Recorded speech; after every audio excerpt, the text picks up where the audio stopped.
Introducing purposive and quota sampling. Sampling, ये तो बात हम जानते हैं कि एक प्रोसेस का नाम है जिसके के जरिए हम सैंपल हासिल करते हैं, और सैंपल इसलिए हासिल किया जाता है क्योंकि अगर पॉपुलेशन के तमाम एलिमेंट्स के बारे में हम इंफॉर्मेशन ना हासिल कर सक रहे हो या ना हमारे पास सोर्सेज हों, तो हम सैंपल की मदद से फिर जो है वो इंफॉर्मेशन हासिल करते हैं। ठीक है,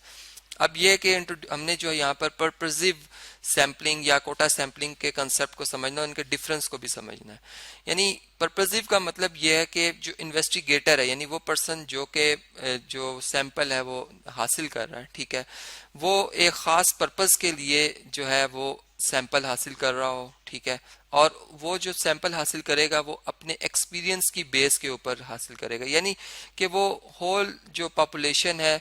उसमें से मतलब आप रैंडमली जो है वो पिक कर सकता है, ठीक है, जो भी सैंपल है। जैसे इसकी एग्जांपल जो है वो डेली लाइफ की हो सकती है कि आप फर्ज करें जैसे कोई फ्रूट परचेज करते हैं, मैंगो, ठीक है, तो आप उस रेडी पे बहुत से मौजूद हैं मैंगोज, लेकिन आप अपने एक्सपीरियंस की बेस पे कि जो आपको लगे कि ये इसका टेस्ट अच्छा होगा,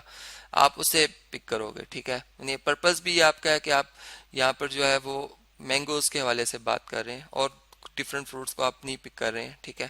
तो इसी तरीके से अगर शर्ट वगैरह कोई ले रहे हैं आप, तो उसमें भी आप जारी बात है कि जो अपना एक्सपीरियंस होगा कि कौन सी शर्ट्स आपने लेनी है, एक आपका अपना एक्सपीरियंस और फिर उस सैंपल में आप उन शर्ट्स को रैंडमली जो है वो सिलेक्ट करेंगे। जबकि कोटा सैम्पलिंग जो है वो इससे थोड़ी डिफरेंट है, यानी इसमें जो इन्वेस्टिगेटर होगा या जो वो पर्सन जो कि सैंपल कलेक्ट कर रहा है, ठीक है, वो जो होल पॉपुलेशन है उसका कुछ पार्ट जो है, उसका फ्रैक्शनल पार्ट जो है वो उसमें से जो है वो सैम्पलिंग करेगा। यानी कि कोटा में मींस के उसने यहाँ पर कुछ प्रेफरेंस रखी है, ठीक है। जैसे मैं एक एग्जांपल देता हूँ डेली लाइफ की कि एक जॉब है, ठीक है, और उसमें जॉब में स्पेसिफाई किया गया है वुमेन कोटा को, ठीक है, 4 सीट्स हैं। अब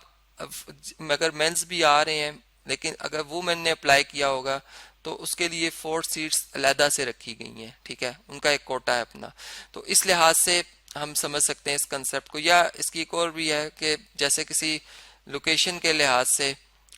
जो कुछ रियायत दी जाती हैं, ठीक है, फर्ज करें किसी एक लोकेलिटी के लोगों को एज रिलैक्सेशन दी जा रही है या उनका एक अलग कोटा है, उनकी अलग सीट्स अवेलेबल हैं, ठीक है, जॉब्स के वाले से,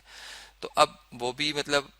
एक आप समझ लें कि अलग हुए हुए हैं, ठीक है, होल पॉपुलेशन से एक उसका एक अलग पार्ट है वो, ठीक है, मतलब उनमें से ही हम जो है सिलेक्टेड पार्ट में से ही जो है वो सैम्पलिंग कर रहे होते हैं, ठीक है। आप इस बात को यूं समझ सकते हैं कि जैसा डिसेबल पर्सन है, तो हम अगर हम डिसेबल्स की बात करें तो अब इसमें जो फिजिकली फिट है वो नहीं आ सकते हैं, ठीक है, हम डिसेबल्स के अंदर जो रहते हुए फिर उनमें आपस में मतलब जो है वो सिलेक्ट करते हैं रैंडमली। अब डेली लाइफ में इनकी जो एग्जांपल्स हैं, जैसा एक एग्जांपल जो आप देख सकते हैं कि इसमें हम टेस्ट करना चाह रहे हैं मार्केट सिटीज को for the launch of a new product is being selected on the basis of judgement sampling. मतलब जजमेंट सैम्पलिंग का मतलब ये पर्पसिव सैम्पलिंग ही है, ठीक है, ये खास पर्पस के लिए हम सैम्पलिंग कर रहे हैं, क्योंकि जो टिपिकल सिटीज जो है उनको देखा गया है और जो कोई उनकी डेमोग्राफिक कैरेक्टरिस्टिक्स की वजह से उन सिटीज के बारे में जो है वो इंफॉर्मेशन हासिल करना हमारा मकसद है, यहाँ पे पर्पस है, ठीक है। जैसे इसकी एग्जांपल में अगर यू फोन कंपनी के हवाले से बात करूं, ठीक है, उनको पता है कि किसी मेन जो सिटीज हैं पाकिस्तान के, उनमें ज्यादा कस्टमर्स हैं उनके, ठीक है, जो कि इंटरनेट यूज कर रहे हैं या कोई और फैसिलिटीज, तो वो अपनी जो भी प्रोडक्ट लॉन्च करना चाह रहे हैं उसके लिए जो सैम्पलिंग लेंगे, लोगों से इंटरव्यूज वगैरह लेंगे, वो मतलब उन सिटीज बिग सिटीज से लेंगे ताकि वो अपनी उन उस लिहाज से जो है वो अपने प्रोडक्ट के हवाले से तो कुछ स्ट्रेटजीज बना सकें। इसी तरीके से एक एग्जांपल है डेली लाइफ की, अगर आप देखें कि एक रेडियो लिसनिंग सर्वे किया जा रहा है, ठीक है, मतलब इसको हम अप्लाई कर सकते हैं किसी और प्रोग्राम के लिए भी, टीवी वाचिंग मतलब के हवाले से भी, व्यूइंग के लिहाज से भी हम कर सकते हैं, ठीक है। इसमें इंटरव्यू से कहा गया कि आपने टोटल 500 पीपल से जो है वो इंटरव्यू करना है, ठीक है, एक खास एरिया में, जिसमें से कि हर 100 में से, यानी इस तरह से कि आप परसेंटेज के हवाले से देख लें कि 60% जो होंगी वो हाउस वाइफ्स हों उस इंटरव्यू में, ठीक है, 25% जो है वो फार्मर्स होने चाहिए और 15% जो है वो चिल्ड्रन होने चाहिए अंडर द एज ऑफ 18। और फिर इस लिहाज से जो कोटा, ये मतलब आप देखें तो इसमें जो होल पॉपुलेशन है उससे नहीं इंटरव्यू लिया जा रहा, बल्कि उसके कुछ फ्रैक्शनल पार्ट से लिया जा रहा है। वुमेन से भी, तो वो वुमेन से जो हाउस वाइफ्स हैं, ठीक है, उन बच्चों से जो कि 18 एज के अंडर आते हैं, ठीक है, या उन उन शोबिज के लोगों से जो कि फार्मर्स हैं, ठीक है, या सॉरी शोबिज में कह रहा हूँ मैं, उन प्रोफेशनल के लोगों से जो कि फार्मर्स हैं, ठीक है, उनसे ही हमने इंटरव्यू लेना है यहाँ पे, ठीक है। तो इस लिहाज से हम इस एग्जाम्पल को देख सकते हैं कोटा सैम्पलिंग के तौर पर। या एक और एग्जाम्पल है जिसमें कि ये भी किया जा सकता है कि इंटरव्यू से कहा जाए कि आपने जो है वो मतलब इंटरव्यू लेना है जिसमें 20 मेल स्मोकर्स होने चाहिए और 20 जो है वो फीमेल स्मोकर्स होने चाहिए। मतलब इस लिहाज से जो आप 20 फीमेल सेलेक्ट करेंगे वो रेंडमली पिक करेंगे, लेकिन चूंकि आप इसमें एक कोटा रख दिया गया कि 20 फीमेल स्मोकर होनी चाहिए, खाली मतलब फीमेल ना हो, स्मोकर्स भी हों उनका इंटरव्यू, और 20 मेल स्मोकर्स का, ठीक है। तो इस तरह से ये भी एक हमारे पास क्या है जी, अगर हम देखें तो इसमें मतलब एक हमने खास स्पेसिफाई किया है, ठीक है, एक कोटा सैम्पलिंग की एग्जांपल बन रही है यहाँ पर। इसी लिहाज से अब कुछ हमारे पास मेरिट्स और डीमेरिट्स हैं, ठीक है। कोटा सैम्पलिंग के लिहाज से पहले मैं बात करूंगा कि ये फ्लेक्सिबल है, चूंकि देखिए इसमें जैसे हमने जो फ्रैक्शनल पार्ट किए हैं अपनी पॉपुलेशन के, उसको हम अपने लिहाज से जो है वो बना रहे हैं, ठीक है। सैम्पलिंग करते वक्त हमें इतनी ज़्यादा प्रॉब्लम्स नहीं आ रही,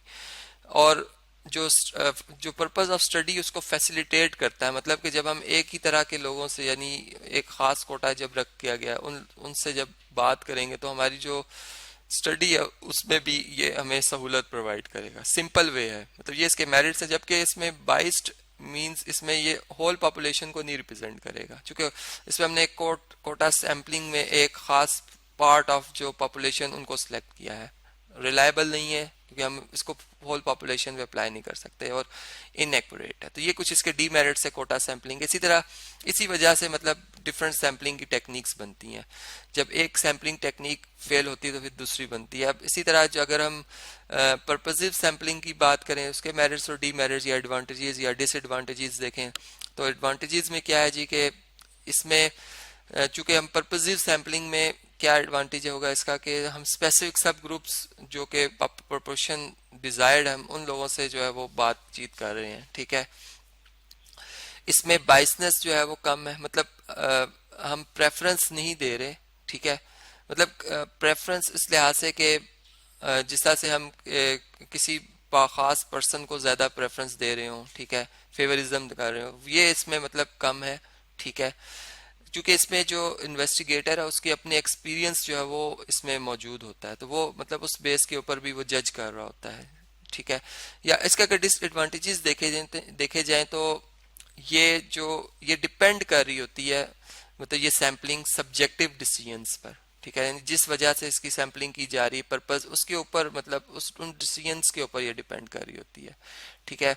और नॉट व्हाट, इसको हम जनरलाइज नहीं कर सकते, मतलब ये दोनों एक बातें एक दूसरे को सपोर्ट कर रही हैं, ठीक है। तो सब्जेक्टिव डिसीजंस है और इसको हम एक जनरल बात के तौर पर इस सैम्पलिंग को होल पॉपुलेशन के ऊपर अप्लाई नहीं कर सकते। तो इस लिहाज से जो इन दोनों जो हमारे पास ये पर्पसिव सैम्पलिंग और कोटा सैम्पलिंग है, इनकी रियल लाइफ में जो इस्तेमाल है और जो इनके एडवांटेजेस और डिसएडवांटेजेस हैं वो मैंने आपसे डिस्कस किए।